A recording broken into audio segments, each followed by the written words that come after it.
नमस्कार, मैं हूं आपके साथ सोनिया चौहान। बुलेटिन का आगाज करते हैं उत्तराखंड की खबरों के साथ। रुक करते हैं खबरों की ओर। लोकसभा चुनाव के आचार संहिता की वजह से विकास कार्यों पर जो ब्रेक लगा हुआ था, उन विकास कार्यों को तेजी से पटरी पर लाने के लिए मुख्यमंत्री धामी विभागवार समीक्षा बैठक कर रहे हैं और साथ ही मंगलवार को सचिवालय में मुख्यमंत्री पुष्कर सिंह धामी ने ऊर्जा परिवहन विभाग के साथ महिला सशक्तिकरण और बाल विकास विभाग की भी समीक्षा बैठक की। मुख्यमंत्री का कहना है कि लोकसभा चुनाव के चलते कामों में जो कमी आई है, उसके बाद बैठक के जरिए विभागवार कामों में तेजी लाने के निर्देश दिए जा रहे हैं।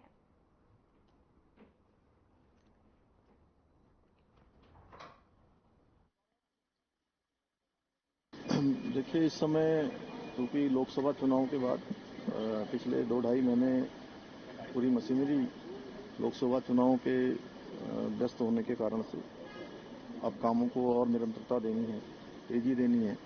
इसलिए सभी विभागों का क्रमवार रूप से हमने समीक्षा रखी है, जिससे कि जो पिछले दिनों काम हुए हैं, हम कितना पहुंचे हैं, कितना हमारा लक्ष्य है, और हर विभाग अपनी 10-10 योजनाएं प्राथमिकता की दे, गेम चेंजर स्कीम दे, अगले 2 सालों के अंदर जो पूरे होने वाले वो प्रोजेक्ट दें, 2025 के दें, और अभी तक हमने कितना प्राप्त किया है उसकी सारी जानकारी, और आगे हमें कौन से लक्ष्य प्राप्त करने हैं।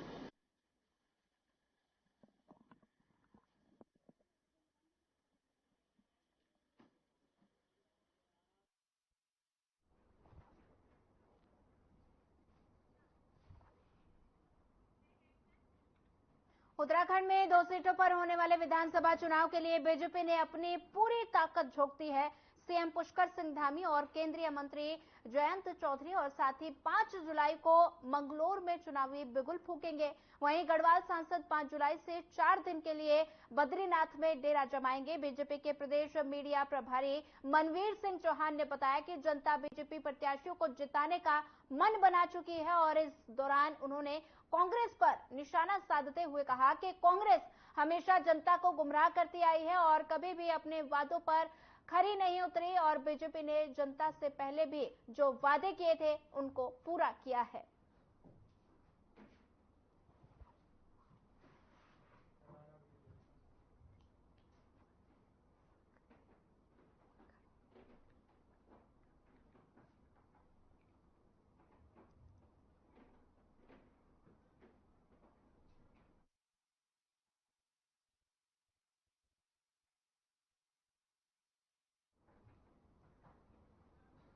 बता दें कि सीएम धामी मंत्री जयंत चौधरी होंगे शामिल और साथ ही विधानसभा उपचुनाव की तैयारी में भारतीय जनता पार्टी जुट चुकी है और साथ ही विधानसभा उपचुनाव की तैयारियों में बीजेपी 5 जुलाई को बीजेपी करेगी बड़ी रैली।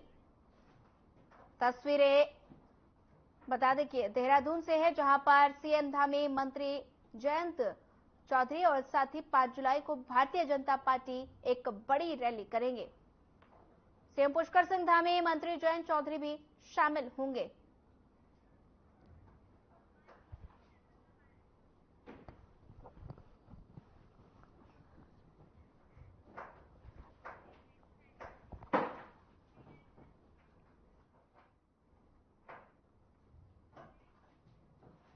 खेल एवं युवा कल्याण मंत्री रेखा आर्या ने सचिवालय में हल्द्वानी के गोलापार में मुख्यमंत्री की घोषणा के अनुरूप प्रस्तावित उत्तराखंड खेल विद्यालय को लेकर खेल विभाग एवं वन विभाग के अधिकारियों के साथ बैठक की।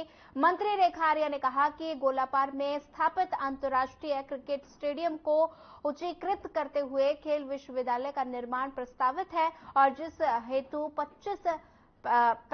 35 एकड़ अतिरिक्त भूमि की आवश्यकता है और साथ ही उन्होंने कहा कि वन विभाग की भूमि उपलब्ध है, लेकिन ये भूमि के अंतर्गत आती है और साथ ही विभागीय मंत्री ने अधिकारियों को निर्देशित किया कि सीए लैंड और साथ ही यहां उपलब्ध नहीं होती और किसी और स्थान पर तलाशा जाए तो उसे इस मामले में उधम सिंह नगर और नैनीताल के जिलाधिकारी से भी रिपोर्ट मांगने के निर्देश दिए हैं।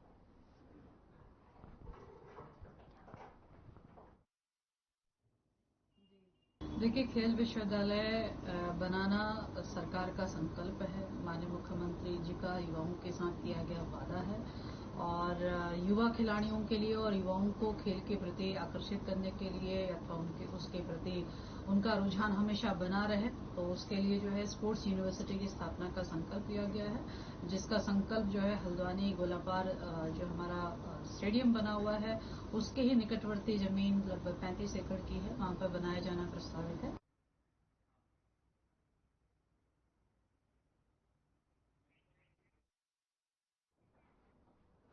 खबर उत्तराखंड से है, जहां राहुल गांधी के समर्थन में उत्तराखंड कांग्रेस के दिग्गज नेता उतरे और साथ ही उत्तराखंड नेता प्रतिपक्ष यशपाल आर्या ने राहुल गांधी के समर्थन में बयान जारी किया। भारतीय जनता पार्टी के नेताओं ने उनके व्यक्तित्व और साथ ही मंतव्य को गलत तरीके से पेश किया और यशपाल आर्या ने कहा कि बीजेपी देश में जाति और धर्म की राजनीति करती है। यशपाल आर्या ने कहा कि बीजेपी हिंसा और नफरत फैलाती है। राहुल गांधी ने संसद में भारतीय जनता पार्टी को पूरी तरह से बेनकाब किया, इसलिए बीजेपी डरी हुई है। यशपाल आर्या ने कहा कि भारतीय जनता पार्टी चाले चलकर देश को गुमराह नहीं कर सकती और यशपाल आर्या ने नेता प्रतिपक्ष राहुल गांधी के साथ मजबूती से खड़े हैं और बीजेपी जो व्यक्तित्व को तोड़कर मरोड़कर पेश कर रही है उसकी निंदा करते हैं। कल आदरणीय राहुल गांधी जी ने संसद में अपने भाषण में हिंदू होने का मतलब निर्भीक निडर होना, साहसी होना, अहिंसक होना, प्रेम पूर्ण होना, सत्य पर विश्वास करना। चलिए बढ़ते हैं अगली खबर की ओर। मौसम विज्ञान केंद्र के अनुसार प्रदेश के पर्वतीय जनपदों में बारिश की चेतावनी दी गई थी, जो सही साबित हुई। अल्मोड़ा में पिछले 24 घंटे से लगातार बारिश जारी है। बारिश के चलते लोगों को गर्मी से राहत मिली और वहीं किसानों की खरीफ फसल को इससे लाभ मिलेगा और जंगलों की आग शांत होगी। और साथ ही मौसम विभाग के चेतावनी के बाद अल्मोड़ा जनपद में जिला प्रशासन द्वारा दूसरे दिन भी सभी सरकारी, गैर सरकारी और आंगनबाड़ी स्कूल बंद करने के निर्देश दिए हैं और आपदा प्रबंधन की दृष्टि से जनपद अलर्ट मोड पर रखा गया है। और साथ ही बारिश के चलते 5 गांव की सड़कें प्रभावित हुई, जिन्हें खोलने का कार्य जारी है। और पिछले 24 घंटे में अल्मोड़ा जनपद में करीब 45 मिलीमीटर बारिश रिकॉर्ड दर्ज की गई है।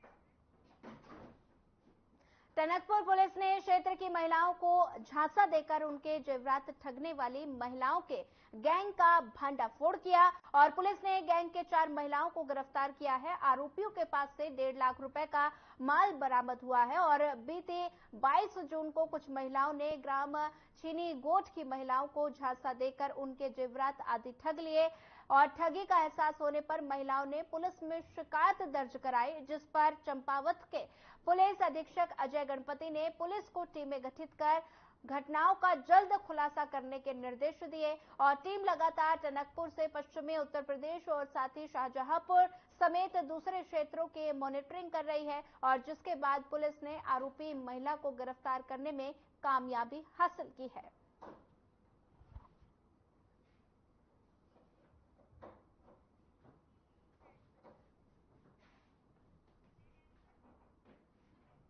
तीन नए कानूनों के तहत आपराधिक मामलों में फैसला मुकदमा पूरा होने के 45 दिन के भीतर आएगा और पहले सुनवाई के 60 दिन के भीतर आरोप तय किए जाएंगे। वहीं दुष्कर्म पीड़ितों का बयान कोई महिला पुलिस अधिकारी और उसके अभिभावक या रिश्तेदार की मौजूदगी में दर्ज करेंगे और साथ ही मेडिकल रिपोर्ट 7 दिन के भीतर देनी होगी। वहीं नए कानून में संगठित अपराधों और आतंकवाद के कृत्यों को परिभाषित किया गया है और साथ ही बता दें कि एडिशनल एसपी कोटद्वार जया बलूनी ने जानकारी देते हुए बताया कि सभी तलाशी और जब्ती की कार्रवाई वीडियोग्राफी कराना अनिवार्य कर दिया गया है।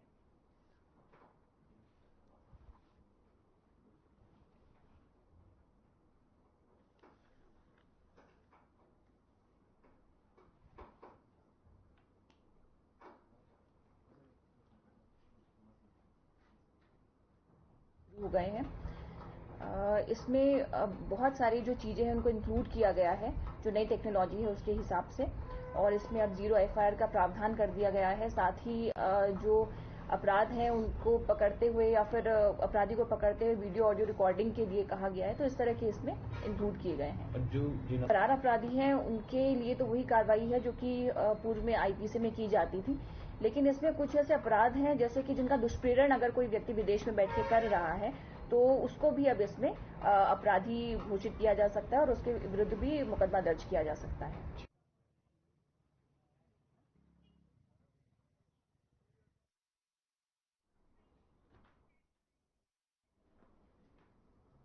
मुख्यमंत्री पुष्कर सिंह धामी के ड्रग्स फ्री देवभूमि अभियान के तहत वरिष्ठ पुलिस अधीक्षक STF आयुष अग्रवाल ने ड्रग के खिलाफ कार्रवाई करने के लिए एंटी नारकोटिक्स टास्क फोर्स को उत्तराखंड के समस्त जिलों में कड़ी निगरानी रखते हुए कार्यवाही करने के निर्देश दिए हैं, जिसके तहत उत्तराखंड STF की एंटी नारकोटिक्स टास्क फोर्स ने थाना रायवाला क्षेत्र और थाना डोईवाला पुलिस के साथ संयुक्त कार्रवाई करते हुए बता दें कि विडलांस और साथ ही रिवर वैली हरिद्वार के पास एक व्यक्ति को गिरफ्तार किया, जिसके पास से पुलिस ने 1 किलो 200 ग्राम स्मैक बरामद की है।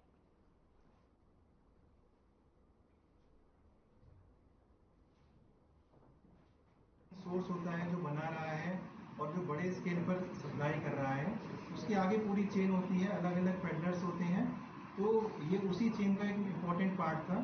कई बार ये डायरेक्टली बरेली के भी तस्करों से संपर्क में था। इस बार ये जो धामपुर में किसी से लेकर आया था, और आगे जो यहाँ पर जो स्ट्रीट लेवल के पेडलर्स होते हैं जो कि आगे कंज्यूमर्स को बेचते हैं, उनका ही सप्लाई करता था। जैसा कि देखकर 1200 ग्राम इसमें बरामद हुई है। तो ये छोटी छोटी क्वांटिटी में 50 ग्राम 100 ग्राम अपने जो नीचे लेवल के जो तस्कर हैं उनको देता था, वो आगे रिटेल में जो कंज्यूमर्स हैं उनको, जो एडिक्ट्स हैं उनको सप्लाई करते थे।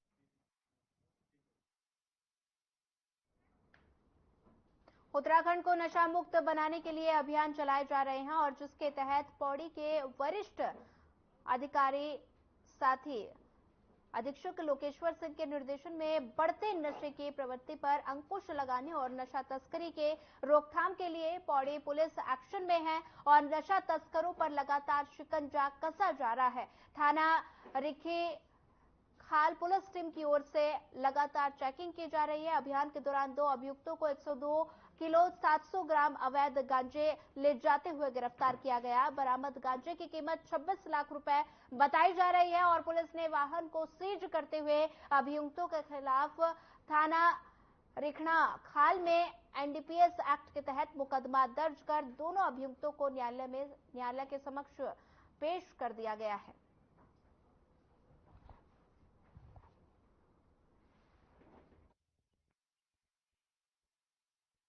थाना रिखणी खाल के दौरान चेकिंग आज 2 अभियुक्तों को गिरफ्तार किया गया है, जिनसे रिकवरी में कुल 102 किलो गांजा रिकवर किया गया है और साथ ही साथ वाहन को भी सीज किया गया है। इस 102 गांजे की कुल जो बाजारी मूल्य है इसका, वो लगभग 26 लाख रुपए के बराबर है। इस प्रकार की शिकायत हमारे पास प्राप्त हो रही थी कि कुछ तस्कर हैं जो कि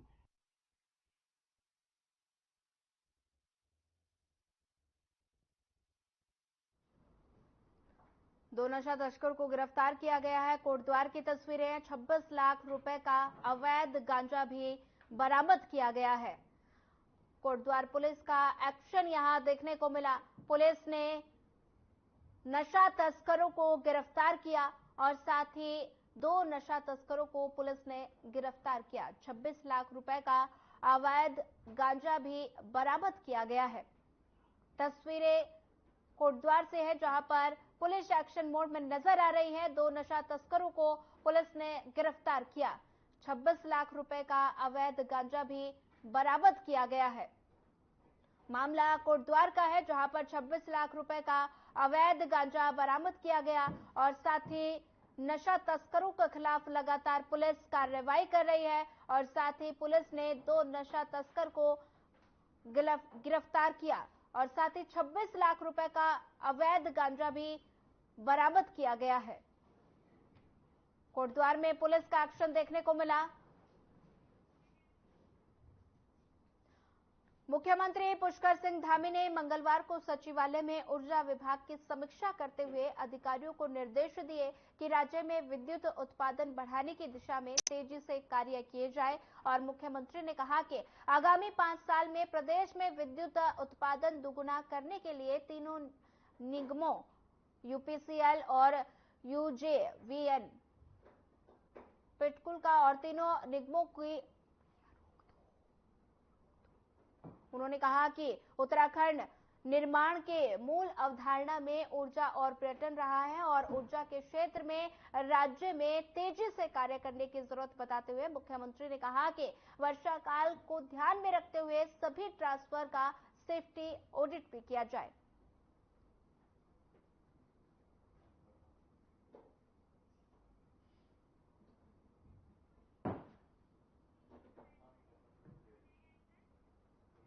लद्दाख में शोक नदी का जलस्तर अचानक बढ़ने के कारण T-72 टैंक को नदी पार करवा रहे हैं और डीएफआर भूपेंद्र नेगी समेत अन्य 5 जवान देश सेवा में शहीद हो गए और साथ ही भूपेंद्र नेगी पौड़ी जिले के बिशल्ड गांव के रहने वाले थे और साथ ही जब उनका पार्थिव शरीर उनके गांव पहुंचा तो हर किसी की आंखें नम थी।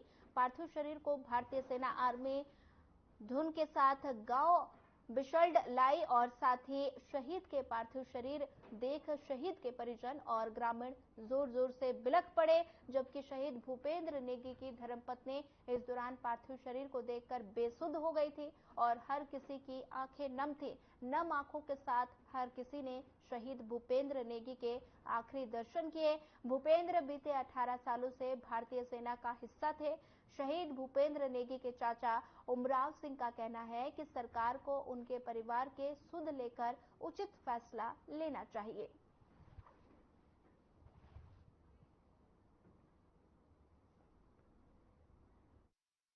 एक तरह से गर्व की बात भी है, लेकिन इस घड़ी में हमारे लिए दुख की बात भी है, क्योंकि चूंकि फौज में हम जाते हैं तो इसी शपथ के साथ में जाते हैं देश के लिए इस तरह से बलिदान होने का मौका मिले और इस वजह से गर्व का विषय है कि इस जवान को हमारे देश के लिए शहादत दी। और दुख की घड़ी की बात इसलिए है कि अभी सारे परिजन सारे लोग यहाँ पर हम लोग एकत्रित हुए हैं और स्वाभाविक है कि इंसान होने के नाते थोड़ा सा दुख की बात तो है ही है, क्योंकि इसके परिवार में अभी उसके बच्चे छोटे बच्चे हैं जिनकी देखभाल की जानी है और उसके लिए हम जब तक पश्चात प्रयास करेंगे कि आगे उनकी।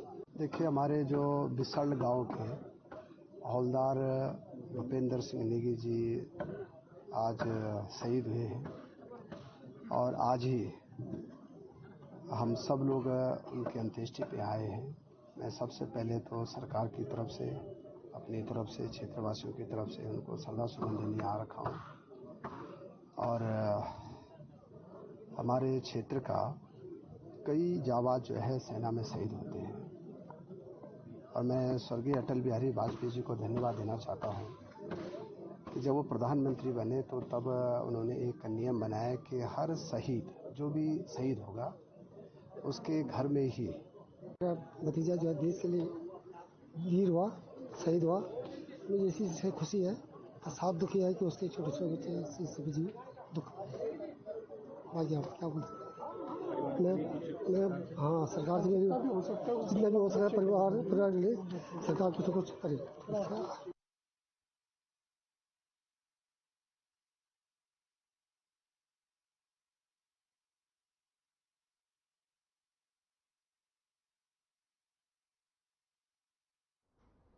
पहाड़ों में हो रही लगातार बारिश के कारण काठगोदाम कलसिया नाला भी उफान पर है और कलसिया नाले के किनारे रहने वाले लोगों की नींद अब छिन चुकी है। ऐसा इसलिए कहा जा रहा है क्योंकि कलसिया नाला जब उफान पर आता है तो घरों में पानी आ जाता है, जिस कारण लोग रात भर सो नहीं पाते। हालांकि प्रशासन के आला अधिकारियों का कहना है कि ये लोग यहाँ अतिक्रमण कर रहे हैं और कई बार इन लोगों को नोटिस भी दिया गया है और यहाँ ना रहे और साथ ही इसके बावजूद भी यहाँ लोग रह रहे हैं। और सिटी मजिस्ट्रेट AB वाजपेयी का कहना है कि नगर निगम की टीम यहां पर मुस्तैद की गई है, जेसीबी यहां पर लगाई गई है ताकि 24 घंटे प्रशासन अलर्ट मोड पर काम कर सके।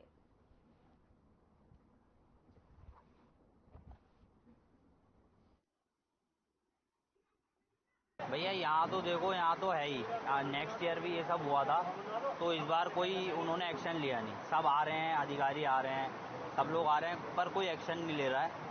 जो हालात थे वैसे ही हैं। बाकी मलबा जेसीबी ने लगाया था आइडो साइडों में, वो सब बह चुका है, उसका कोई बेनिफिट नहीं हुआ। और कल के दिन ये पुल को भी रिस्क है, कुमाऊं का पुल है ये पुल को भी रिस्क है। अगर ये काम स्टार्ट नहीं हुआ तो बड़ी दिक्कत आने वाली है। सर हमारी तो प्रशासन से ये थी कि जब पिछले बार को देखते हुए पिछले बार हाथ को देखते हुए डर रहा कि इन लोग से हमारे खाली जाली बढ़वा देते ही, तो साले 1 साल से तो यहाँ कोई आया नहीं देखने। फिलहाल कल एसडीएम साहब आए थे, है नहीं, रात में देखिए इसका हाल, के रात में जितना इन्होंने मलबा लगवाया था उससे पोगलन से वो सारा बह चुका है। उसके बाद फिर वो पिछले साल वाले हालात हैं। एक जाल हमारे घर पड़ा है, जो भी हुआ तो 30-40 फीट पल्ले पार एक दीवार बनी थी बस, उसके बाद एक दीवार इन्होंने नीचे बनाई है। और भाई तो वैसे हुई है थोड़ी बहुत, ये थोड़े बहुत जो ब्लॉक बनाए थे इन लोगों ने, जिससे थोड़ी बहुत सेफ्टी हुई। मेरा घर तो वैसे इतना पास में है नहीं, गधरे करीब में, जो मतलब लोगों के घर हैं जिनके घर जो टूट रहे हैं, बह रहे हैं, मतलब आधी रात को गधेरा आ जा रहा है। दिन के टाइम में इतना नहीं, मतलब बारिश नहीं हो रही है जितनी मतलब रात के टाइम में बारिश हो रही है।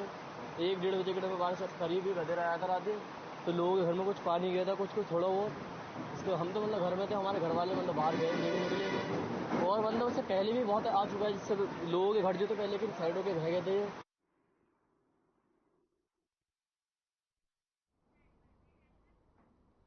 लोकसभा चुनाव में टिहरी से निर्दलीय प्रत्याशी बॉबी पवार ने एक प्रेस वार्ता का आयोजन किया, जिसमें उन्होंने भ्रष्टाचार के खिलाफ बोलते बोलते राज्य की कानून व्यवस्था को अपने हाथों में लेते हुए अपने नियम कानून बताने की बात कही। और साथ ही उन्होंने फिल्मी अंदाज में अधिकारियों और नेताओं को चेतावनी देते हुए कहा कि हम लोग मेहनत करके अधिकारियों और मंत्रियों और मुख्यमंत्री के पास हो रहे भ्रष्टाचार का साक्ष्य पहुंचाते हैं, और ये तमाम अधिकारी और नेता उन साक्ष्य को दबा देते हैं। और साथ ही हमारा एक नियम रहेगा कि जिस अधिकारी का जो करप्शन है उसे 1 या 2 बार उससे उन्हें अवगत कराया जाएगा। यदि फिर भी वे नहीं संभले तो अपना रास्ता बदलते हुए उनके मुंह पर कालिक पोती जाएगी, और साथ ही जरूरत पड़ी तो हाथ और टांग पर भी को भी तोड़ा जाएगा, और आगे भी जरूरत पड़ी तो उन्हें खींच कर लाकर जनता के बीच उन सभी को मारा जाएगा। कि आगे कदम क्या, हम भ्रष्टाचार के खिलाफ लड़ रहे हैं, हम यहाँ व्यवस्थाओं को ठीक करने में लड़ रहे हैं, तो जो मुद्दे आएंगे उसमें लड़ेंगे। और ये जरूर है कि 6-7 वर्षों से जो लोकतांत्रिक तरीके से जो चीजें चल रही है, जो लड़ रहे हैं, उसको थोड़ा बदलना पड़ेगा। हम लोग बड़ी मेहनत से बड़ी परेशानियां चुनौतियां लेकर हम इतने साक्ष्य इकट्ठे करते हैं, उन साक्ष्यों को इन जिम्मेदार अधिकारियों तक पहुंचाते हैं कि ये ऐसा हो रहा है, इन पे कार्रवाई होनी चाहिए। इन जिम्मेदार मंत्रियों और मुख्यमंत्री तक पहुंचाते हैं कि कार्रवाई होनी चाहिए, और ये लोग उसी को खा जाते हैं, उसी को दबा जाते हैं। ये शुरुआत मैंने यहाँ से की, क्योंकि इस लड़ाई को हम आप लोगों।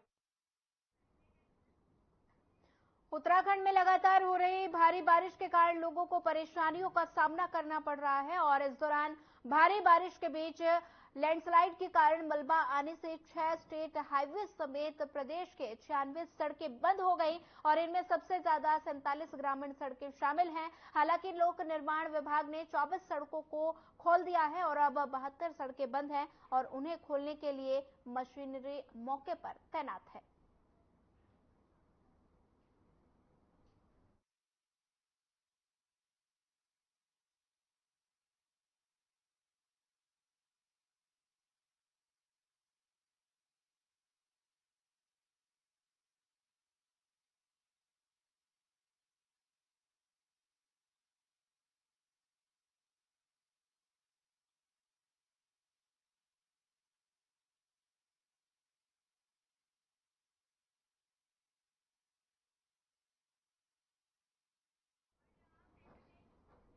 ऋषिकेश में भावराव देवरस सेवा न्यास की तरफ से नवनिर्मित माधव सेवा विश्राम सदन का लोकार्पण कार्यक्रम आयोजित किया गया, जिसमें संघ प्रमुख मोहन भागवत ने शिरकत की। वहीं आपको ले चलते हैं सीधा प्रसारण की तरफ, सुनिए। संघ चालक जी, राष्ट्रीय स्वयंसेवक संघ आपसे करबद्ध निवेदन की परंपरा अनुसार एकल गीत के उपरांत आप हमारा मार्गदर्शन करें। एकल गीत के लिए भैया शशांक।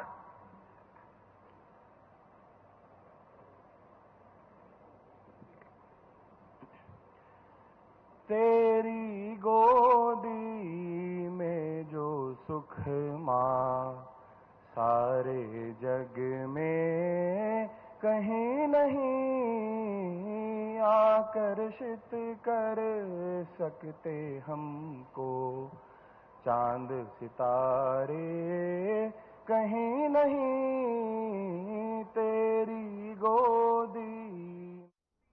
फिलहाल इस बुलेटिन में इतना ही। ज्यादा खबरों के लिए बने रहिए हमारे साथ। नमस्कार।